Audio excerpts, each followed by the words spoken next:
오늘 우리에게 주실 하나님 말씀은 스가랴서 7장 1절부터 14절까지 말씀입니다. 구약성경 1318쪽 스가랴서 7장 1절부터 14절까지 말씀입니다. 1절부터 13절 제가 읽고 마지막 14절은 합독하겠습니다. 다리오 왕 제4년 아홉째 달 곧 기슬레월 4일에 여호와의 말씀이 스가랴에게 임하니라. 그때 베델 사람이 사레셀과 레겜멜렉과 그의 부하들을 보내어 여호와께 은혜를 구하고 만군의 여호와의 전에 있는 제사장들과 선지자들에게 물어 이르되 내가 여러 해 동안 행한 대로 5월 중에 울며 근신하리이까 하매 만군의 여호와의 말씀이 내게 임하여 이르시되 온 땅의 백성과 제사장들에게 이르라. 너희가 70년 동안 다섯째 달과 일곱째 달에 금식하고 애통하였거니와 그 금식이 나를 위하여 한 것이냐. 너희가 먹고 마실 때에 그것은 너희를 위하여 먹고 너희를 위하여 마시는 것이 아니냐.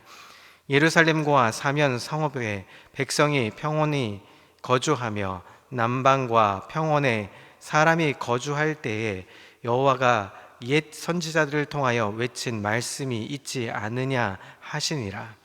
여호와의 말씀이 스가랴에게 임하여 이르시되 만군의 여호와가 이같이 말하여 이르시기를 너희는 진실한 재판을 행하며 서로 인애와 긍휼을 베풀며 과부와 고아와 나그네와 궁핍한 자를 압제하지 말며 서로 해하려고 마음에 도모하지 말라 하였으나 그들이 듣기를 싫어하여 등을 돌리며 듣지 아니하려고 귀를 막으며 그 마음을 금강석 같게 하여 율법과 만군의 여호와가 그의 영으로 옛 선지자들을 통하여 전한 말을 듣지 아니하므로 곧 진노가 만군의 여호와께서부터 나왔도다.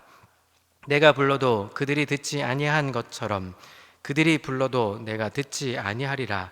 만군의 여호와가 말하였느니라. 함께 읽습니다. 내가 그들을 바람으로 불어 알지 못하던 여러 나라에 흩었느니라. 그 후에 이 땅이 황폐하여 오고 가는 사람이 없었나니 이는 그들이 아름다운 땅을 황폐하게 하였음이니라 하시니라. 아멘. 할렐루야. 오늘도 하나님의 은혜와 평강이 삶에 넘치시기를 그리스도의 이름으로 소망합니다. 오늘 본문은 이제 다리오 왕 제4년 아홉째 달 곧 기슬레월 4일에 하나님의 말씀이 스가랴에게 임했습니다. 70년간 포로 생활을 마치고 돌아온 이스라엘 백성에게 한 가지 중요한 질문이 생겼습니다. 그들은 베델 사람을 보내어 우리가 수년 동안 행한 대로 5월 중에 울며 근신하리까? 라고 묻습니다. 자, 이 질문의 한 문장을 보면 굉장히 경건해 보입니다. 표면적으로는 매우 경건해 보이는 문장입니다. 나라를 잃고 성전이 파괴된 슬픔을 기억하며 70년간 지켜온 금식의 전통을 계속 이어가야 할지 지금 묻고 있는 것입니다.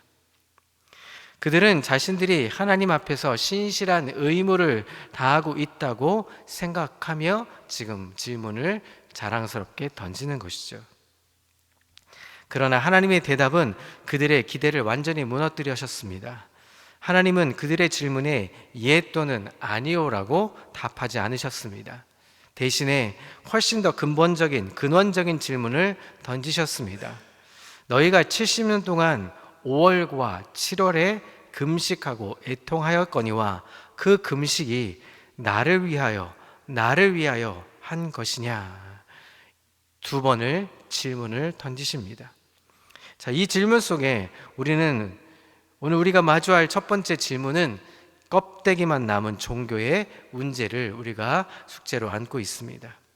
백성들은 금식이라는 이 종교적인 행위의 형식은 지켰지만 그 행위의 중심에 하나님이 계시지 않았던 것입니다.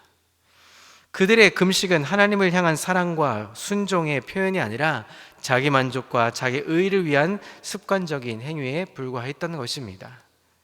하나님께서는 그들의 종교적 열심 뒤에 숨겨진 완악한 마음을 꿰뚫어 보셨습니다. 그들은 하나님의 말씀을 듣기보다 자신들의 전통을 지키는 데 더 열중했던 것입니다. 그 결과 그들의 마음은 금광석처럼 굳어졌다라고 말씀하고 하나님의 진정한 뜻인 정의와 인애와 긍휼과 자비를 외면했습니다. 결국 이 하나님 없는 경건은 그들의 삶의 터전을 황무지로 만든 비극을 낳게 되었던 것입니다. 오늘 이 스가랴 시대의 이 문제는 바로 지금 2500년이 지난 지금까지 우리가 동일하게 질문을 우리가 던지고 숙제로 과제로 풀어야 할 이야기입니다. 오늘날 우리의 신앙생활은 어떠십니까? 우리는 주일 성수를 하고 11조를 드리고 교회 봉사에 참여하면서 많은 종교적 의무를 성실히 수행합니다. 그것은 하나님이 기뻐하시는 일이라고 생각하고 열심을 다하는 것이죠. 우리 스스로 나는 정말 신실한 그리스도인이야 자부할 만큼 열심을 다할 수 있는 것입니다. 그러나 그 안에 내면을 잘 들여다보시면 우리는 그 질문 속에 우리가 어떤 고민의 문제에 빠질지 모릅니다. 하나님께서 오늘 우리에게도 동일한 질문을 하신다면 여러분 어떻게 하시겠습니까? 너의 그 예배와 봉사와 헌신과 섬김이 정말 나를 위한 것이냐? 우리의 열심이 때로는 우리 자신의 의의를 쌓는 도구가 될 수 있다는 것을 오늘 질문을 던지고 있는 것입니다. 교회 안에서의 활동에만 몰두한 나머지 교회 밖에서 고통받고 신음하는 이웃의 신음을 외면하고 있지는 않으십니까? 우리는 성경 지식을 쌓는 데 열심을 내지만 그 말씀이 요구하는 정의와 자비를 삶으로 살아내는 무관심은 없으십니까? 이것이 바로 현대 교회에 가지고 있는 무기력한 신앙이라고 많은 학자들은 이야기합니다. 분주하게 종교 생활 활동을 하지만 세상의 아픔과 공감하고 하나님의 공의를 실천하는 능력은 잃어버린 모습들이 많다는 것입니다. 스가랴 시대의 백성들처럼 우리도 하나님의 살아있는 말씀을 듣기보다 익숙하고 편안한 종교적 관습 뒤에 숨어 우리의 마음을 금각석처럼 굳게 만들고 있지는 않는지 오늘 말씀 속에 점검해 봐야 하는 것입니다. 그래서 그 결과 우리 가정과 우리의 사회가 하나님의 은혜가 머무는 기쁨의 땅이 되어야 하지만 반대로 공허함과 외치는 것 때문에 황무지가 되고 있지 않는지를 점검할 수 있는 오늘 한날 되시기를 그리스도의 이름으로 소망합니다. 이처럼 절망적인 문제의 상황 속에서 우리는 어떻게 희망을 발견할 수 있겠습니까? 놀랍게도 희망은 바로 그들을 책망하시는 하나님의 말씀 속에 시작하고 있습니다. 하나님은 그들의 잘못된 질문에도 불구하고 침묵하고 계시지 않고 그들에게 다시 말씀을 하시며 이렇게 자비와 은혜를 베풀고 계십니다. 그것은 하나님은 그들을 절대 포기하지 않으셨다는 사실입니다. 하나님의 은혜는 그들에게 진정한 예배가 무엇인지 다시 가르쳐 주시는 것으로 구체적으로 9절과 10절에 이렇게 말씀하고 있습니다. 자, 9절과 10절을 보겠습니다. 만군의 여호와가 이같이 말하 이르시기를 너희는 진정한 재판을 행하며 서로 인애와 긍휼을 베풀며 과부와 고아와 나그네와 궁핍한 자를 압제하지 말며 서로 해하려고 마음에 도모하지 말라. 이렇게 말씀합니다. 이것은 바로 하나님께서 진정으로 원하시는 금식이며 살아있는 예배인 것입니다. 하나님은 형식적인 제의를 하지 않으셨습니다. 그것이 아니라 우리의 삶 속에서 이웃을 향한 구체적인 사랑의 실천을 원하셨던 것입니다. 하나님께서 이 말씀을 다시 주신다는 것은 그들에게 실패를 딛고 다시 시작할 기회를 주신 것입니다. 황무지가 된 그들의 삶에 다시금 생명의 씨앗을 심어주시는 하나님의 자비의 말씀인 것입니다. 하나님의 은혜는 우리를 꾸짖는 것으로 끝나지 않으십니다.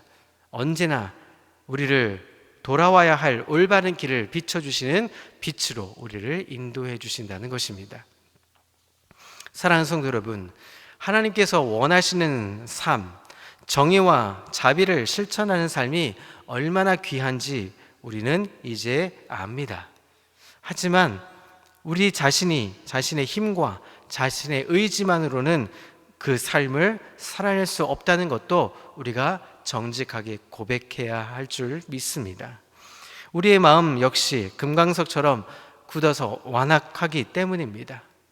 우리는 최선조차 자기 의와 이기심으로 얼룩져 있을 때가 많다는 사실을 우리가 알아야 합니다. 바로 이 지점에서, 이 시점에서 이제 세상 속에서 경험하는 하나님의 은혜, 곧 예수 그리스도의 십자가로 나아가야 하는 것입니다.